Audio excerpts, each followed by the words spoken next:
തൃക്കാക്കരയിലെ UDF സ്ഥാനാർത്ഥി ഉമാ തോമസിന് കന്നി വോട്ടർമാർ വോട്ട് ചെയ്തിട്ടുണ്ടെങ്കിൽ ശക്തമായ രാഷ്ട്രീയ പശ്ചാത്തലവും അല്ലെങ്കിൽ വീട്ടുകാരുടെ നിർബന്ധവുമാകും അതിനുള്ള കാരണമെന്നും അല്ലാതെയുള്ള പുതുതലമുറ തനിക്ക് തന്നെയാണ് വോട്ട് ചെയ്തതെന്നും അഖിൽ മാരാർ പറയുന്നു.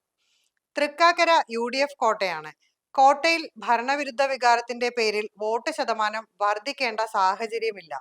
25,000 ഭൂരിപക്ഷം ഉമാ തോമസിന് കിട്ടിയപ്പോൾ 68% ആയിരുന്നു പോളിംഗ്. BJPക്ക് 12,500 വോട്ടുകൾ. 2016-ൽ 73% പോളിംഗ് ഉണ്ടായപ്പോൾ BJPക്ക് 22,000 വോട്ടുകൾ കിട്ടിയിരുന്നു. അതായത് പോളിംഗ് കൂടിയപ്പോൾ BJP വോട്ടുകളും കൂടി. ഇത്തവണ SIR പ്രകാരം കഴിഞ്ഞ തവണത്തെ വോട്ടർ പട്ടികയിൽ നിന്നും ഏതാണ്ട് 20,000-ഓളം വോട്ടർമാരെ നീക്കി. ഈ 20,000-ൽ 5,000 വോട്ടർമാരും ഉമാ തോമസിനെ വോട്ട് ചെയ്തവർ ആവാനാണ് സാധ്യത. ആ വോട്ടുകൾ കോൺഗ്രസിന് നഷ്ടപ്പെട്ടിട്ടുണ്ട്. കൂടാതെ പുതുതായി 10,000-ഓളം വോട്ടുകൾ ചേർക്കപ്പെട്ടിട്ടുണ്ട്. ഇതിൽ കന്നി വോട്ടർമാർ ഉമാ തോമസിന് വോട്ട് ചെയ്തിട്ടുണ്ടെങ്കിൽ ശക്തമായ രാഷ്ട്രീയ പശ്ചാത്തലവും അല്ലെങ്കിൽ വീട്ടുകാരുടെ നിർബന്ധവും അല്ലാതെയുള്ള പുതുതലമുറ എനിക്ക് തന്നെയാണ് വോട്ട് ചെയ്തിരിക്കുന്നത്. ഇനി എന്താണ് എനിക്കുള്ള അനുകൂല ഘടകം? അമ്മമാരുടെ, സ്ത്രീകളുടെ നല്ലൊരു ശതമാനം വോട്ടും ഇത്തവണ എനിക്ക് അനുകൂലമായി മാറിയിട്ടുണ്ട്. MLA വിരുദ്ധ വികാരം എനിക്ക് അനുകൂലമായി മാറിയിട്ടുണ്ട്. നിഷ്പക്ഷ ജനത എന്നോടൊപ്പം നിന്നിട്ടുണ്ട്. അതിനേക്കാൾ ഉപരി നല്ലൊരു ശതമാനം BJP അനുഭാവികളും ഇത്തവണ വോട്ട് രേഖപ്പെടുത്തി. അതുകൊണ്ട് തന്നെ BJP വോട്ടുകൾ മാത്രം 25,000-ന് മുകളിൽ എനിക്ക് ലഭിക്കും.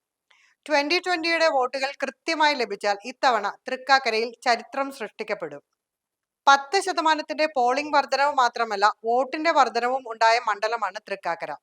ഇത് പിണറായി വിജയനെ താഴെ ഇറക്കാൻ അല്ല എന്ന സാമാന്യ ബോധമുള്ളവർക്ക് വിലയിരുത്താൻ കഴിയും.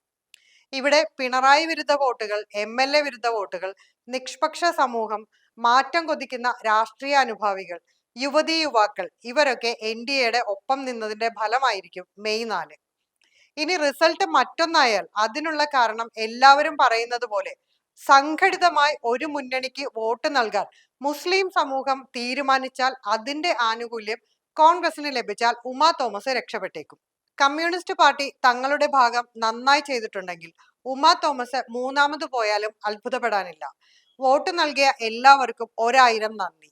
വെല്ലുവിളികൾ അല്ല, വിലയിരുത്തൽ മാത്രമാണിതെന്നുമാണ് അഖിൽ മാരാർ ഫേസ്ബുക്കിൽ കുറിച്ചത്.